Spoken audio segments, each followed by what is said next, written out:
Farabi Innovations, Enterprise Transformation, Decoded. This episode is sponsored by Brighter Talent Advisory, comprehensive retained executive search for IT and cybersecurity initiatives. Enjoy the podcast. Welcome back to the show. Today, we have an absolute powerhouse in the world of artificial intelligence, robotics, and automation. Our guest has led AI transformations at Fortune 200 companies, pioneered autonomous robotics for supply chain optimization, and even developed mission-critical tech for space exploration. A seasoned engineer and a visionary in integrating AI and automation across industries, from revolutionizing warehouses to protecting satellites, his career reads like a sci-fi novel, except it's all real. Please welcome to the podcast, Dr. Thomas Evans. Well, you had a fascinating career from working on NASA robotics to leading AI and automation at Fortune 200 companies. Can you walk us through your journey? How did you go from engineering and research to becoming a leader in transformation, especially in AI and robotics?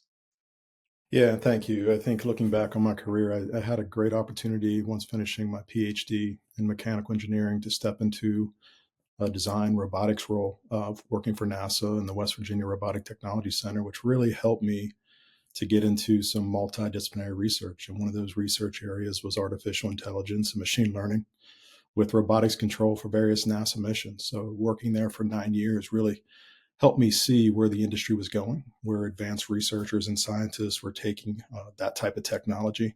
Then stepping into the private sector and working commercial applications and public sector commercial applications. That was the executive leadership experience I took with me to drive those types of technologies into products and start drafting revenue and working on the operating income to make it a success for the company. So that's where I've led some of my career. And now it's transformation and how do we take some of the new onset of advanced technologies, particular applications in artificial intelligence and generative AI, and what does that mean for the workforce and for the products for commercial companies that are driving that? And how do you strike the right balance, especially in transformation? Does automation and more AI raise the concerns for job displacements?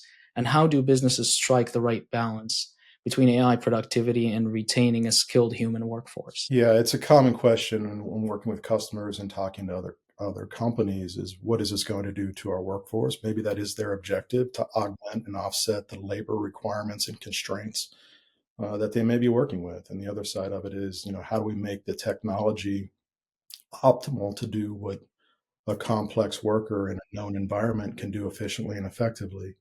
Those are two challenges that are faced, not just from the technology development side, but also from the end user side in answering that question and basically balancing that equation.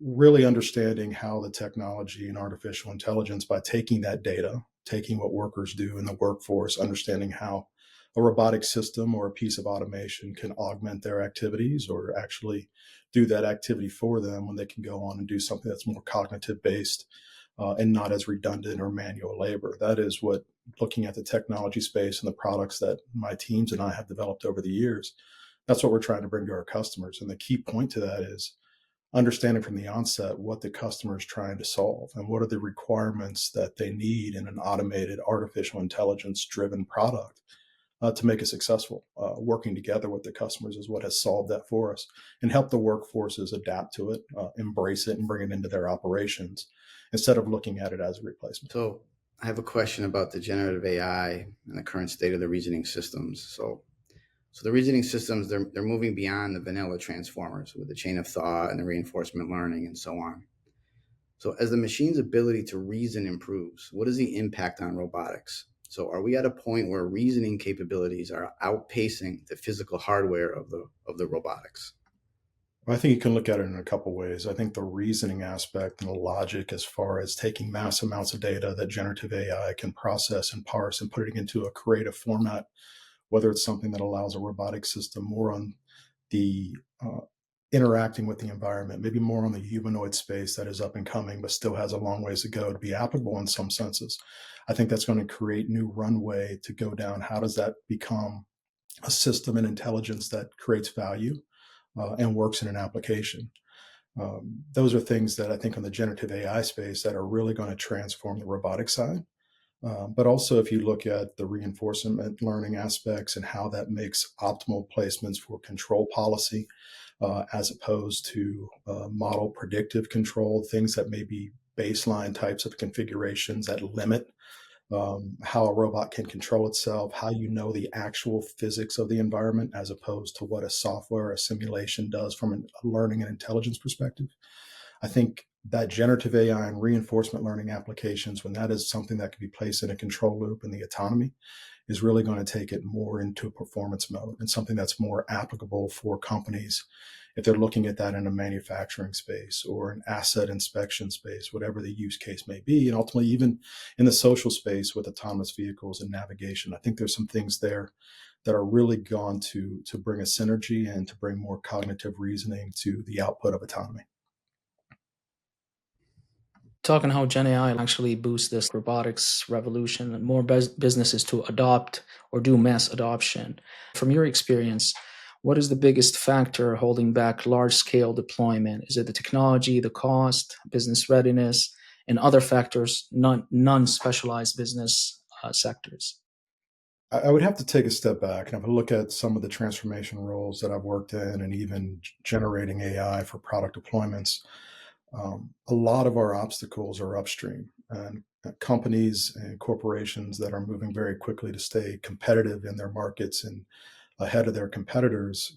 The data management piece, the keys to being able to capture data that's relevant to their work or relevant to a particular product is the first phase that we see as challenges to actually being able to implement even predictive models, deterministic models in data analysis, and then ultimately moving that to more of a generative AI space, which is a new onset, and just the integrity of the data, understanding what that data means if it's put into another model or a larger model or augmented as an agent of an LLM or another generative AI application.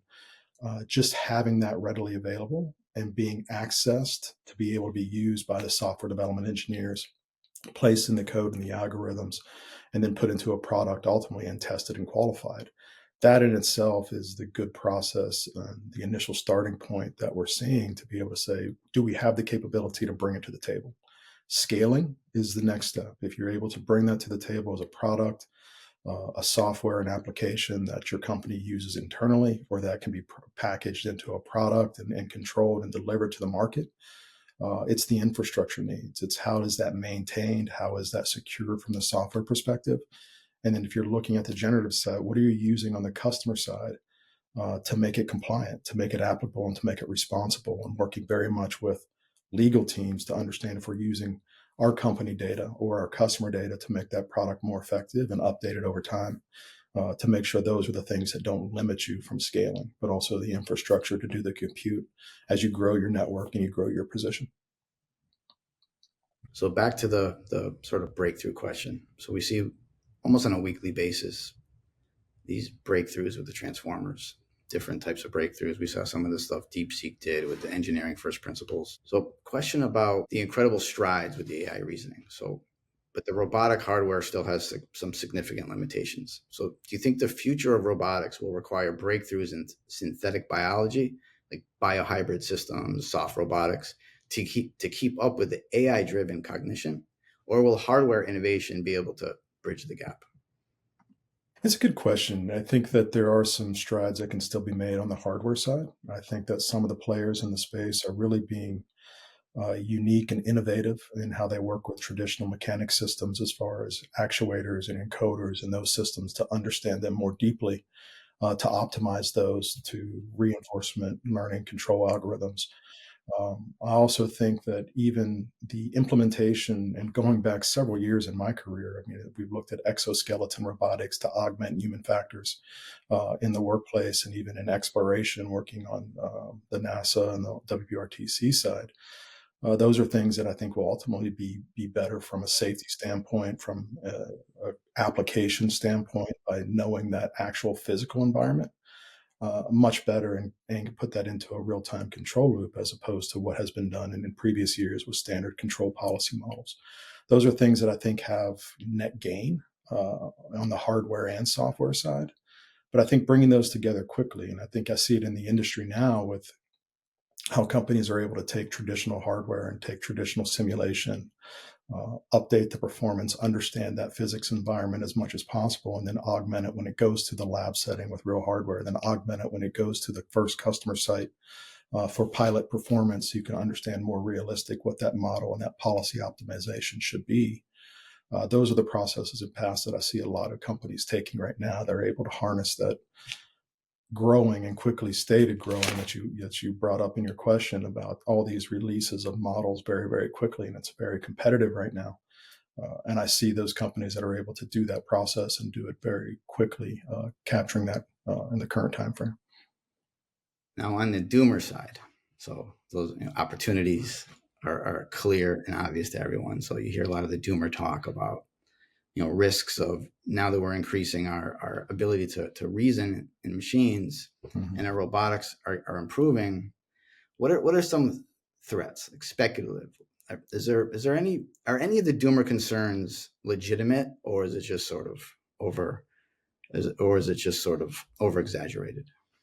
I personally have not very strong position in the doomer side, so to speak. I think that the technology that is coming to table, even over the course of the decade and a half of my experience, there's always been concerns about what does it mean for the workforce, what does it mean for labor, what does it mean for safety, responsibility and ethics, and now singularity and AGI. What does that mean for the onset of humanity? Those are things that should not be taken off the table, but I think that the technologists and the responsible parties, as far as how society and companies adopt the technology, should always be controlled and vetted.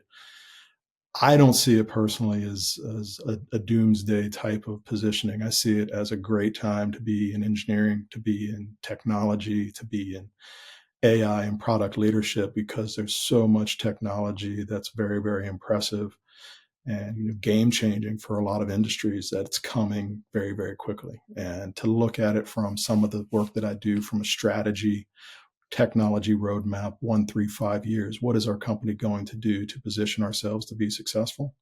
Now's the time is where you can really make a difference and stay ahead of your competition by harnessing those types of technologies in a very responsible, effective, efficient, and technical way to outpace your competition. Yep, agree. It's definitely a unique time in human history. Yeah. It's a very unique time in human history, and it's exciting to be part of this, sort of the progress here. Yeah, to build on that, like we had a conversation also where it was brought up in a different flavor, which is the idea is that technology is there. You just want the businesses to be bought in actually to roadmap and build on top of these technologies out there. So it's pretty interesting. So Thomas, I have a question, which is, we see how there's a lot of big giants that are betting heavily on automation, whether it's like Amazon, Tesla, Google, heavily investing in robotics, while startups are often also the ones pushing true innovation, like whenever they get the funding. So in the long run, will automation be dominated by tech giants, in your opinion, or do you see smaller, more specialized players shaping this industry, whether it's robotics, automation, AI, etc.? I think there's a lot of small startup companies out in the industry, various industries, that are really pushing some unique positions of technology that are key to unlocking some of the big automation or manufacturing challenges that the big players are looking to solve. On the other side of that, to the contrary, the big players also have some very strong and talented technologists inside of their companies that vet that technology, have the capability to develop pieces of technology or even automation robotic systems to do it internally. What is best for the organizations and what is best for the industry is where you can strike a deal and a partnership where you need that technology and need a strong position from a partner, and you understand the stakes that are on each side to be successful, and bring that on so you can get to market more quickly. Or limit the overhead burden of your internal organization and partner with a startup company that can bring tech to your products in a competitive way, while that organization, your internal organization, can focus on maybe some of the other responsibilities that they can tackle from knowing the business from the inside. That's been my experience in the environment, but I do agree there's some great investments even coming from the VC space, where startup companies are going to have a great, strong chance at really putting technology over the hump to get it to the market and learn and develop in that space. But additionally, I think that there's the other side of the house where the acquisition space, the larger players want that technology for their own positioning and to make their company stronger. So balancing that and being on the side of understanding where the technology startups are coming in, but also what is the end goal of the company and working with the business leaders of when you want to take those products to market. What does that do internally if it's a technology that helps you get efficiency and productivity? Those are all things. And when you look at that space and how quickly some of the innovations are coming up and those investments, that's how I think big tech and the small startups should play it. Right now, with the experience you have with building big products for big companies on from robotics and AI transformation, NVIDIA coming up with this digital twin idea of training robots in a digital environment. Is there some disadvantages to that? Because once you watch when they presented it, it was very interesting. It's like, that sounds like a cut cost in a very crazy way. Maybe there's a disadvantage to it to say, like, no, I want to actually have the hardware in place for this. I look at it from an extreme advantage. When I built teams in robotics and automation and AI ML, I actually had dedicated simulation, emulation teams that allowed us to work in that environment and build digital twins of our environment or our products or algorithms, control systems, computer vision solutions that can simulate some of the world. And we could test that in that environment and mature it to a certain degree until we took it to the hardware, until we took it to the laboratory. That's the game-changing position for us, because if you want mass amounts of data, and one of those applications is using the simulation world to create synthetic data that can help us train artificial intelligence, machine learning models to a certain degree of confidence or technical position to shorten that development time frame until we get to the actual physics world, until we get out there and actually work in the laboratory or decide this product or this solution should go to the next phase. Now let's hit the hardware and combine and build on top of what we've done in simulation emulation. That's one side I look at it and why it was very important to me and my engineering teams to develop that. Secondly, from a pre-sales or even post-sales or working with commercial teams to visualize what integrated products do. If it's an automation system or if it's a piece of technology, how's it going to work in that particular layout or that particular manufacturing process or navigate that environment, whatever the application may be that we're bringing to market. It's very valuable for our customers to see it up front before we actually put it into scale mode and get the supply chain going and make 1,000 units, 2,000 units and put it out globally. Those are things that really bolster our position with showcasing what the product and the technology is from a very detailed visual standpoint. And what you see in some of those simulation emulations, it's amazing. Some of the images, the resolution, the clarity that can give, and the dynamics of the environment is very, very powerful tool. So data strategy. So how critical is good old-fashioned block and tackle data strategy to all this transformative power? I think it's central, and I've stressed this in the organizations that I've worked for, and even looking before the big onset of generative AI and looking at how we've developed AI computer vision solutions, for instance, even just being able to have a pipeline and a data architecture and capturing a data warehouse inside of our internal systems to be able to house that data for future use. And it could be customer centric. It could be data that we agree to that a customer allows us to keep the images of those products or keep the performance of assets so we have predictive maintenance in the future. Whatever it may be, having that historical data in a clean, organized, strong, integral position where you can use it in the future is very, very key to running very quickly with the new tools that are coming online.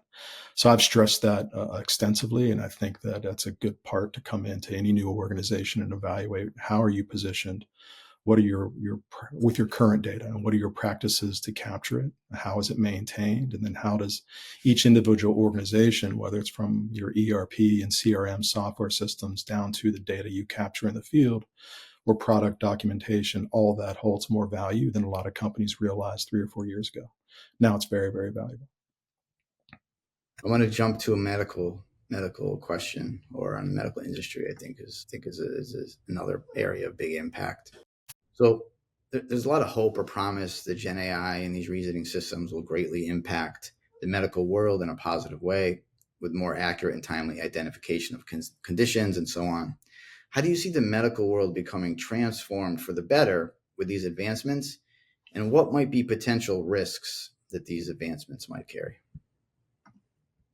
I think if you look at the way that we're processing mass amounts of data at this point in time, if you look at some of the discussions around generative AI and even some of the points that OpenAI has made and some of the medical approaches that they could take to some of their solutions and their LLMs and models, I agree that if there's ways in which you focus uh, the computation and the process of using generative AI in a medical technology realm, there's going to be outputs that a group of PhDs may not have been able to cover in the amount of time to get to that point. So you're replicating the capability for someone who's very, very experienced, very, very knowledgeable, has seen potentially thousands of cases, maybe in uh, molecular biology or biochemistry, and still trying to correlate the factors of which you're outputting an issue or concern and how you address it.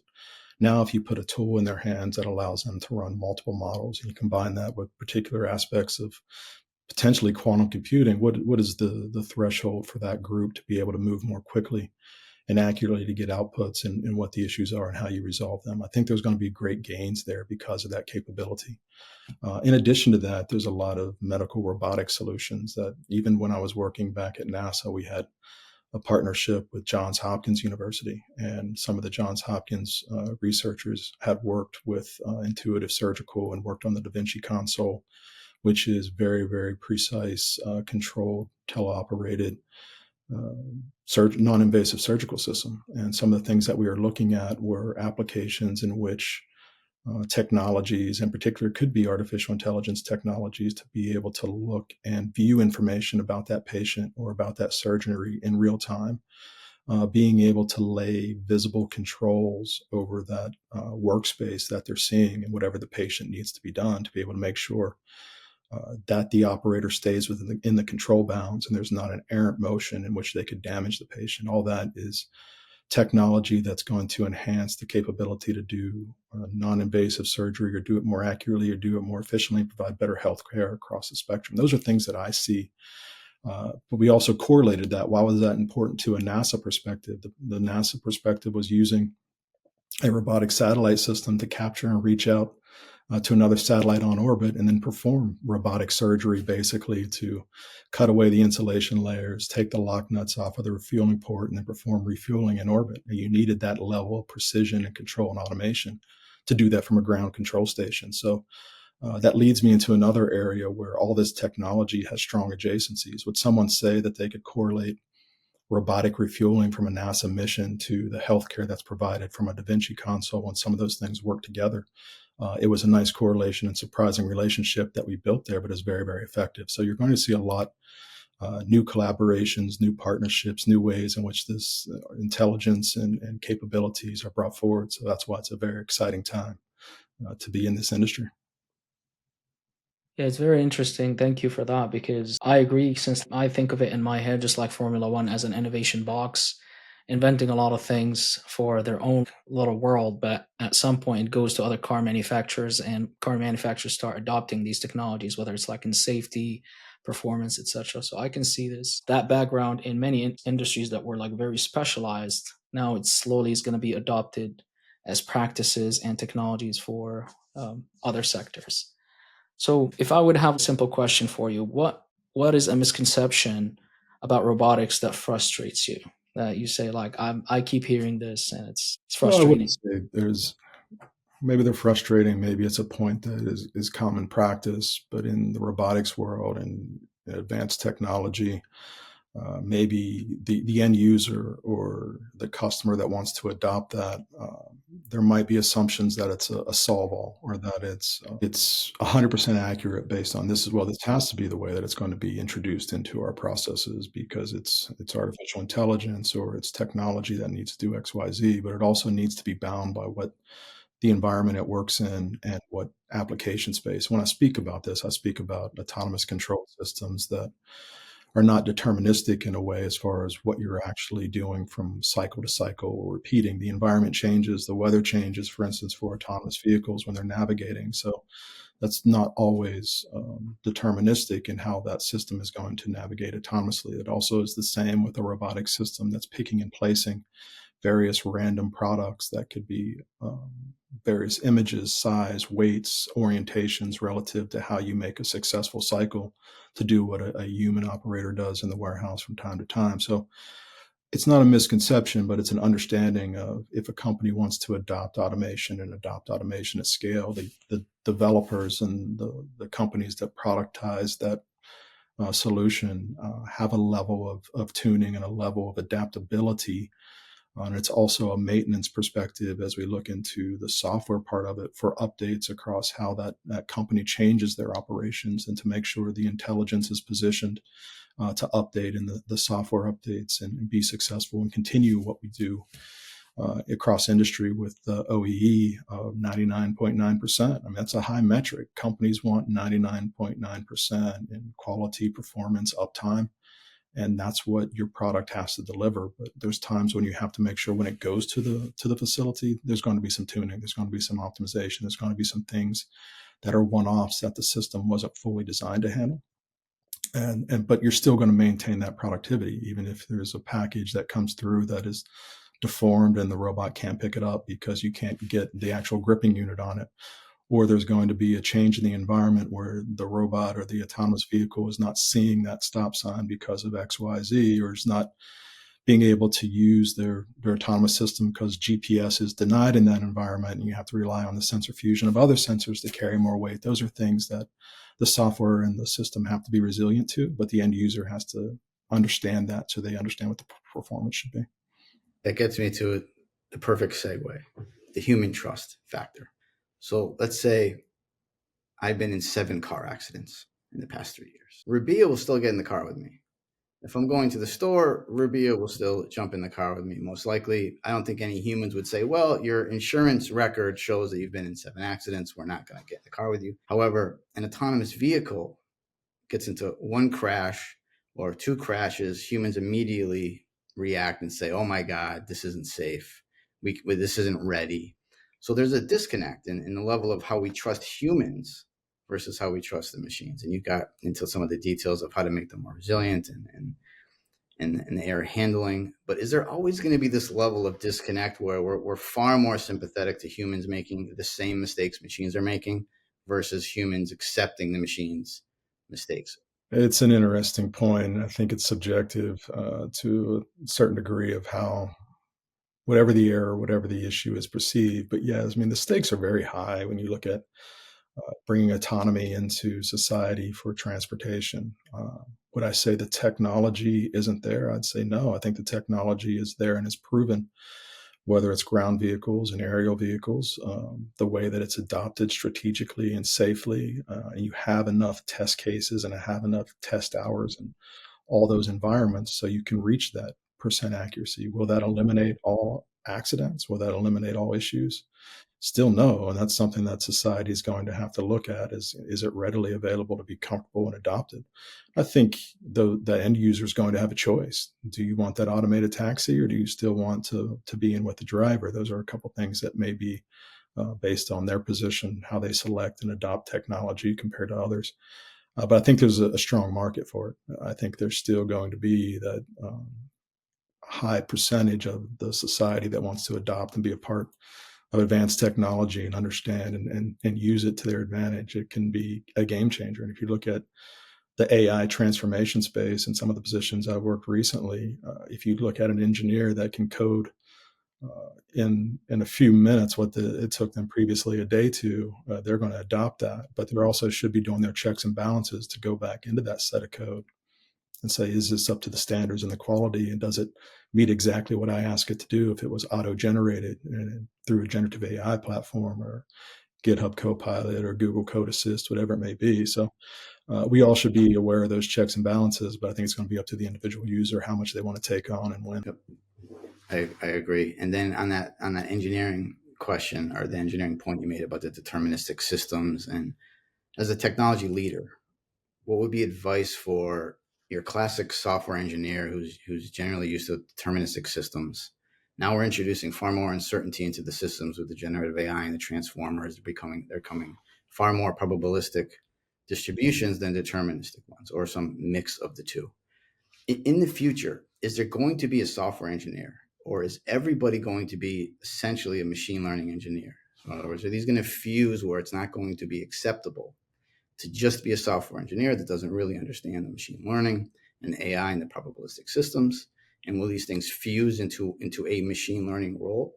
Or there's still going to be some separation of concerns there? And what would be your advice to an engineering team? Most of them are software engineers. Most of them don't have a lot of experience with data science and machine learning models. And now we're introducing models into their system, and they need to treat them differently than the deterministic systems. What would be your advice to technology leaders and how to prepare for this?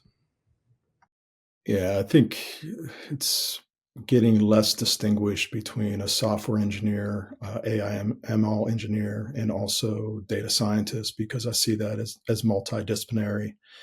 And each, whether it's a specialist in one, has to have extensive knowledge in the other to put machine learning algorithms and artificial intelligence into practice. So I would say if a software engineer, that's traditional programmer, front end, back end, wants to dive into that space, the upskilling, reskilling is to learn those other two domains if you have not already, to understand what those applications are and how you would actually extend your own expertise to deliver in multidisciplinary teams that are driving artificial intelligence. That would be my perspective and how I've worked with teams in the past and built teams in the past. But there's also a lot of ways to go about enabling a software engineer to utilize just by software interfacing to some of the licensed commercially available models that are out there. I mean, there's great open source. There's even what you're seeing coming out of the big players can be readily interfaced to, and it could be augmented with the data or with the files or multimodal media that it's going to be processed for that software engineer, that team to deliver a product. So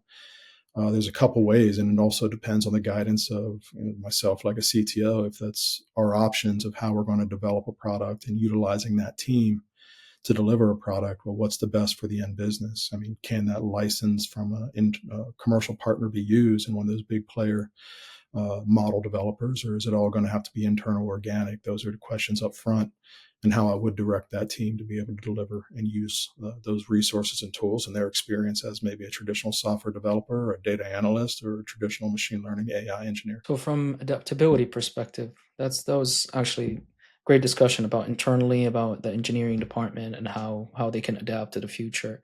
But I want to go back a little bit, Thomas, to adaptability of companies when either they are not still ready for robotics or they want to introduce it to their environment. But as you said, there is a certain percentage of success that keeps improving, and you always promise the best. But there's definitely a change management part of it, to start introducing into an enterprise. How is it from the beginning that we manage the expectations and we go from there on how it's going to get better? Or how do you tackle change management, in other words, for these companies? Let me share the process a little bit for the listeners, so it may be relevant to understand how we're introducing technology and the vetting process and the high stakes that are at play to do that under a time constraint. So, for instance, if I'm delivering, which I have, particularly, I'll use an example for a multidisciplinary integrated system, hardware, software control in a Fortune 20 warehousing, distribution, fulfillment customer. They're going to have very high level requirements and a very high or a low tolerance for any fault or delays in bringing that system up to where they can adopt it and scale it. So, for instance, a lot of companies, tech startups, or even bigger players in the automation, robotics, and intelligence space will work with those customers to develop that product and that technology and software inside of their network and their infrastructure, and then pilot it. And then those pilots or those initial deployments where they go into the environment or pilot it in a simulated lab environment, there are performance metrics to show that that system can perform in a relative environment or the actual environment, where they would say, if you meet this performance metric, if you actually can integrate successfully and all that software and hardware does what you say it's going to do from this level of productivity, efficiency, and security, well, then we will pay for it, and then we will adopt it, and then we plan to scale it. That is where the stakes are high, where companies that could be startups or even bigger companies have to know their technology and know their team and know their customer and what they're looking for success, and have that clearly mapped out and planned, and drive a schedule and a team to get there and to meet success and show that that performance is going to be adopted. So that is where the process is and the stakes for all the players. And if you're not able to go to the customer site with a confidence and understanding of your technology and their environment to get to that performance, well, you've invested a lot of money and a lot of your engineering time and your cost from a business perspective to try to deliver something that's not successful. And therefore, you're going to have a potential net loss against that product before it's adopted. So for CTOs, business leaders, product managers, it's very important before that pilot or that product is developed, where we know the market, we know that the requirements of that automation system, robotics, if we can deliver that performance to meet those performance requirements, well, then that would meet that share of the market of our customer base that we're going to be successful in. And they should have the same level of product requirements that allow us to scale that, not just in that initial adopters market and their network of facilities all across the globe, but it should be easily commercially launched to other big adjacent players that could utilize the same. And that's how that's going to scale and be driven. But the stakes are high for any smaller company or large company to take that bet. But that's the job of the effective CTO, is to make sure you can take that bet and deliver and manage and guide a team to do it successfully. Yeah, so I had one just which you partially answered regarding once we are building in the lab, we actually make sure from security perspective the standards and processes are in place, right? But how do you or what are the biggest risks from a cyber security perspective that businesses need to worry about once this product is in production and it's increasing their productivity or efficiency? So from cybersecurity, and that's where from engineering guidance, our cyber and software security teams are ones in which we're going to hand over that product proof of concept, software architecture, the communication protocols, and they're going to vet that alongside of us delivering our quality performance and how we're going to update and maintain that software when it's in the field so it is secure. That is something as far as the phase gates of how I lead teams to develop a product and make sure it gets to a launch, whether it's a limited availability, a pilot limited availability, all the way to a general availability product as it being connected. In addition to that, our IT architecture teams are going to be working with the end user's network and how that is going to be positioned inside of their network to make sure there are no vulnerabilities, how that's mitigated. Those are all steps in this development process that all of us have to make sure we check, balance, understand the risks, mitigate those, and then follow once launched, once we're on that network, proper updates and maintenance to keep it secure and maintain it, just like we do with all of our products that are connected.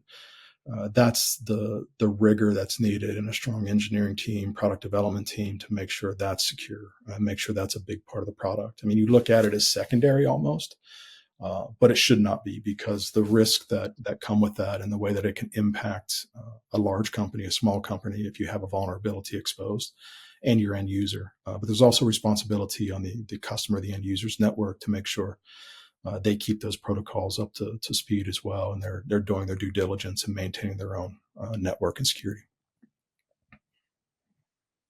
So my question is going back a little bit to the transformation of how the engineering teams are starting to synthesize with the data science, and in the future, it's going to be more of this multidisciplinary type of an engineer. And in the same sense, the technology leaders are synthesizing with the business. So it's not to say that I'm a technology leader. Technology leaders are expected more and more to also be business leaders.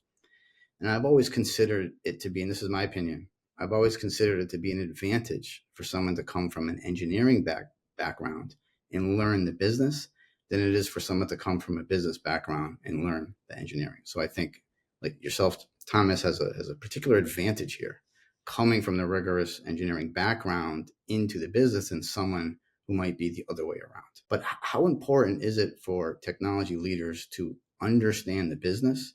Like 10 years ago, they were sort of, okay, these are our IT guys. Now the IT guys are the business guys. So if you were a CEO, you're what are you looking for in your CTO in terms of the expectations going forward, in terms of the technical prowess and the business capabilities, if you are looking for opening up a CTO role? I've had fortunate experience as a CTO, and the expectations of a CTO in the organizations I've worked for and been a leader for is to have business acumen, to understand product management, to understand the markets, how to launch a product and be successful with it, and then operate it to have generous margins. If I didn't understand that, and if I didn't work in those environments and take it upon myself to learn that, I don't think I would have nearly been as successful as a CTO. So I would expect that in organizations that are looking for a CTO to be strong in the technology, current innovation, delivering technology, not just innovating, but making a product out of that innovation that's going to capture revenue and a tail end of service revenue on top of that. That's an effective CTO in my mind. How I've utilized that in my experience is, understanding if I'm going to make investments in technology, and I'm going to make investments to develop that technology and productize it, how's it going to be delivered to the market and drive financial growth for the company? Otherwise, it's just innovation. Otherwise, it's something that's not, from a corporate perspective. I'm not saying we don't need innovation and need just an R&D center to understand what's novel and new and how it can be used for society or an industry. But from a commercial private sector, when I jumped into that from NASA research and development, from mission critical work into how we drive the top and bottom line growth, that's where the business acumen really came into play. And I was able to use that experience to really drive successfully and build engineering teams that are ones that can productize intelligence and innovation and put that into a delivery timeframe to make it a go-to-market successful for that annual strategic year and meet the earnings. If I'm a CTO looking for a CTO, obviously there's great technologists out there.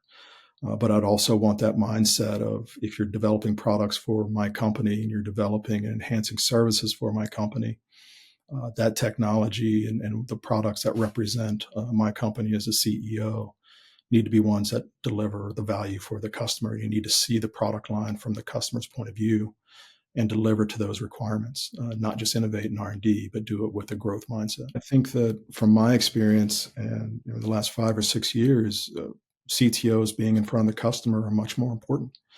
The customer wants to understand, not just from a business perspective, how he or she gets a return on investment from that product, but the technology, because it needs to make sense. And if you have a CTO that can speak to the technology in a way that executive can digest it, and that company who's going to make that multi-million-dollar investment in your technology has confidence and understands your credibility from a business and technology perspective, that's what's going to make that customer and business relationship much more strong and to go with your products and to go with your innovation. And that's where being in front of the customer and working with the customer directly is something I've highly valued as a technologist and as a business leader. Now, I'm going to flip the question. So Okay. We're talking about our CTOs, and as a CEO, you're looking for a CTO that's, of course, rigorous technologically and also has that business acumen. Now, what if we're looking at non-technical roles? So we're looking at, you're hiring for CFOs or maybe COOs to some degree. How important is the technology for the non-technical roles? So in the same sense that the technical roles are going to have an expectation of you understand the business, how important is it for the business roles to also have some element of rigor on the technology side? I think it's important. I think there's a lot of business leaders there that have experience in the technology world that has helped them to be savvy in the bets that they make on driving the growth for their business. I will give examples of what's the most important in working with business leaders. When a business leader is planning their strategy and working with a technologist, and they're looking at a business roadmap and they're looking for their annual strategic planning as to what products they're going to enhance, what their competition is doing and who those competitors are, and where is the green space in the market that they're moving into or they're moving to enhance their position in. That conversation and that strategy planning is much more effective and is much more aligned when the business leader has exposure or a level of understanding to the technology or experience working in that technology. Not saying it's an absolute requirement, but it's able to collaborate at an effective level and strategic level that might be more enhanced. And if that business leader has not experienced the underlyings or the next level down as to what a machine learning algorithm can do for their products, or what generative AI is going to do for enhancing their mobile devices in the field if it's connected, or the impacts of security on ITAR restricted servers or systems and documentation in the aerospace environment. Those are all things that if they know they have a technology gap or a hurdle and they understand it to a little bit more level of detail, well, those strategic plans and the execution of those strategic plans can be a little bit more effective and potentially go a lot more smoothly. So all things being equal, you're hiring for your business roles. You're going to add more weight to the business leaders, all things being equal, that do have a little bit more of that engineering experience or knowledge. And that sets up the next opinion I have, is that all leaders in the future, it's going to evolve in a way where all leaders to some degree are engineers. And this is an opinion, and I believe in the future, it won't be acceptable to not have some degree of engineering capability as a business leader, the way the world is moving. You think this is unfounded, or do you think there's any water to this?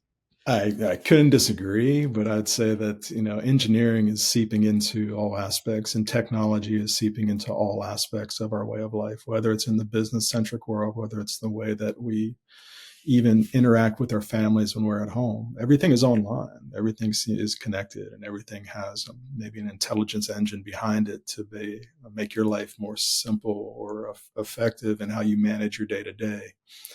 So are we readily exposing ourselves to engineering, or is engineering exposing itself to society? I think it's a little bit of both right now, but I think a lot of that's coming forward in all aspects of our life. And again, it's what I'm excited about as going through multiple degrees of engineering and choosing for it to be a part of my life. Now it's becoming a part of everyday society on the technology side and the intelligence front. So there's a lot ahead of us, I'm sure. Yeah, I think there was the idea that an engineering foundation puts you in a very good position for business. I think that in the future will become more prominent. But definitely the business acumen and being able to be a visionary is something really important.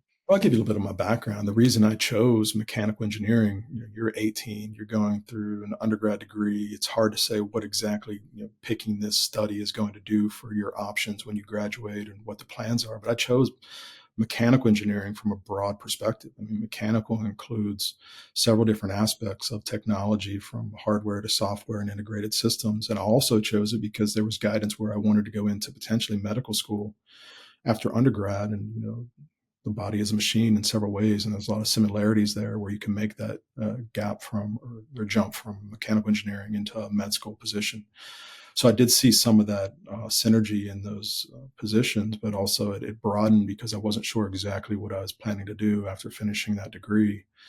But going back to your point, I think there's broad use cases for a lot of applications in engineering, and having that understanding from a software perspective, hardware perspective, how that comes together to make an output product that's usually something that generates productivity, generates effectiveness in the environment or security. Those are all things that are coming outside of that degree.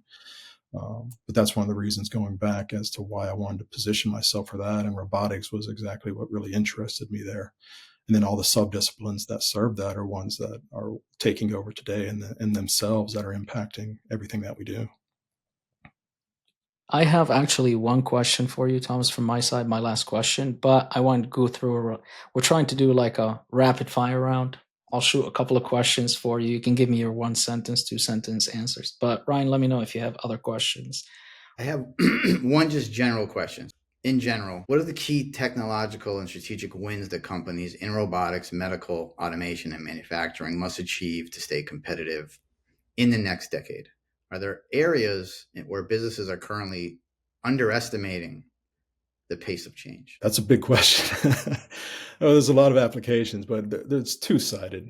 Yes, companies are stressed right now to embrace this pace and the new technologies, and they're looking at it away because their competitors may be as well. But I've talked about this before, and I've had even some conversations this week with a CEO at another company about embracing technology. What is the plan to make it effective and strategic? And it's double edged because, yes, you can embrace it and you can create great value out of that embracement, but you could also embrace it or take it on at a pace that may not be effective for your business. So it's understanding and going back to that roadmap and what exactly is it that we need to bite off using this great pace of change and great enhancements in technology that's going to make us beneficial in the medical sector, in our products or diagnoses, to working with patients in real time, or what it's going to be for a manufacturing process to assess quality of our products in real time. Is that how we want to utilize this new technology and make it effective for us? Because jumping into that extremely quickly and not doing it effectively can really impair the product line or impair how you're adopting the technology as much as create value. So that's where I look at it double edged, and going into those conversations with CEOs or being a CEO, working with the technology team and deciding where the company wants to go. Those are the things that we have to evaluate based on where we're standing right now with the intelligence position. I'm going to start with my rapid fire round right now, Thomas. You can give us a short, snappy answer. If you want to think about it more, we can skip it. So whatever you feel like. I need more time to think. We're cool. Yeah. All right. Give my best. First one is, what's more futuristic, fully autonomous robots or AI-powered human augmentation? Wow, that's a great question. I'm hoping they both come together at the same time. I think full autonomy robotics is on set at some level in various industries, but I think also augmentation and what I'm seeing from wet interfacing, implant, as far as prosthetics or mental enhancement, is some of the studies that are being done is pretty impressive. I want to see the augmentation enhancement. I want to somehow be a genius by the end of my lifetime. Me too.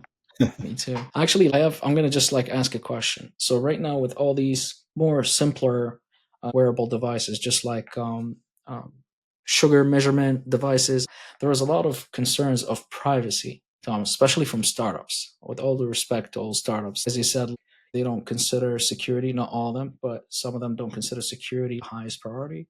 So imagine startups that are trying to go to market, prove that they are valuable and somehow feasible so they can actually survive and keep going.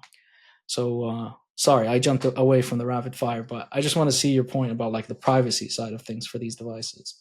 That's something I've tackled recently in our products, generative AI and artificial intelligence, machine learning products. Is what sources of data are you using? Who does it belong to? And how do you responsibly manage it?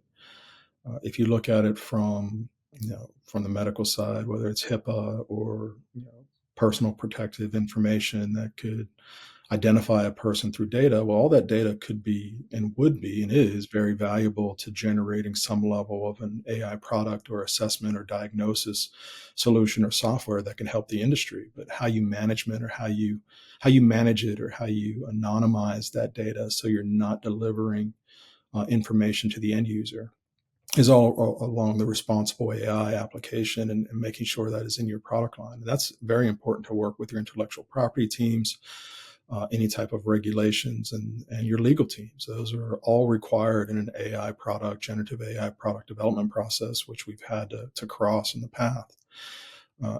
So I think that that's very important and cannot be overlooked. But you could also look at it where companies are striving to get a product to market or a solution to market and overstepping that or not knowing that mass amount of data that their LLM or their generative AI engine is processing contains that.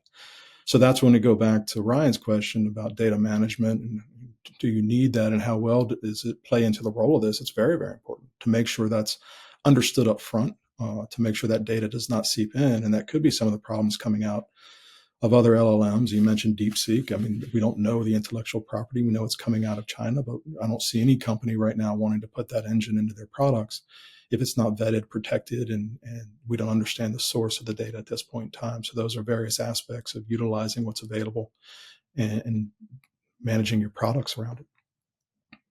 I'm going to ask you a second question. So if you could automate any part of your morning routine, what would it be? Pass. My morning routines are different every day because I don't want to automate it. But that assistant to have everything ready or planned and going out the door, coffee in hand, but also all my supplies for the day would be just a great start. I know that's not groundbreaking in artificial intelligence or any type of autonomous robotics, but there's daily assistants that could help in a Yeah. lot of parts of my life to make it more efficient. Coffee in hand was the first thing that popped up into my mind. Coffee in hand, first What I thing. look forward to in the morning. It's espresso coffee. All right. One AI powered tool you can't live without. Oh, any type of generative AI right now to help me assess quick parts of information and contextualize other pieces of information I want to discuss or know more about. It's just rapid fire as far as utilizing it, understanding it, wanting to dive into it in more detail. It's all the time.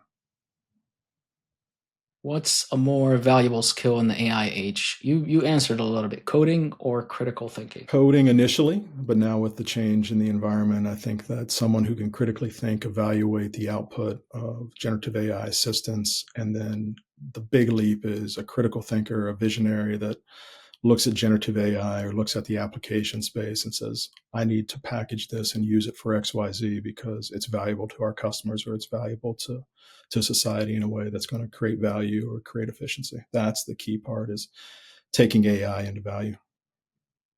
More likely in the future, but robot coworkers or AI powered CEOs? Robot coworkers.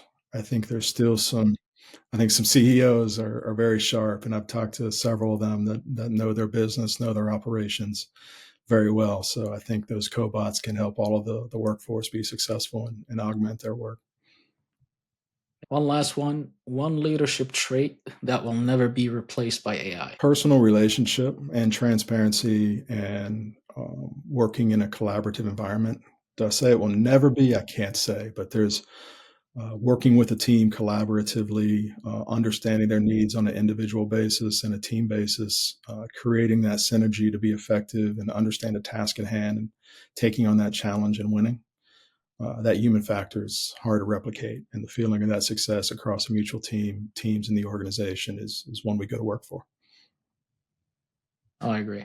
I have one last question from my side, Thomas, and I think we answered in many ways, in different ways, but 10 years from now or 15, what's one transformation, whether it's on the AI or robotics side, that will feel as normal as smartphones do today? I really think it's going to be, and we talked about before, I think it's going to be in methods of how we go about our day. I think autonomous transportation, autonomous vehicles will be mature and ready to be scaled in very complex environments. And I think that we're going to be trusting of that because the technology has been tested and validated and verified to a high degree.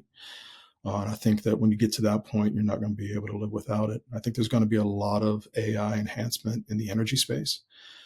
I see a lot of things with battery energy storage. I see a lot of things with grid optimization and resiliency there, and even cyber resiliency. That's going to be something that's very important to how we maintain some of our best assets and we go about the way of life with every day. Those are things that I think will help us balance out in a lot of a sustainable way, but also in new energy sources and how we use those and optimize our way of life.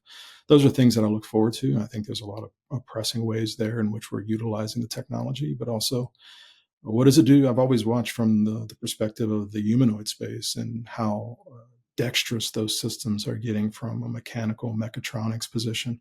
And now with cognitive reasoning and understanding the environment and understanding the interpretation from working with and alongside humans from a natural language processing or thinking or acting perspective and sensing that, I think it's going to be something that really is going to enhance that dynamic for working, for living, and for even societal effects. So I'm excited about that. So we'll see where those go. Thank you for your time Thank you for your time. all the learnings and knowledge. So thank you so much, Thanks for Thomas. the opportunity, guys. I really enjoyed it. Keep going. Absolutely. Absolutely. For Robbie Innovations.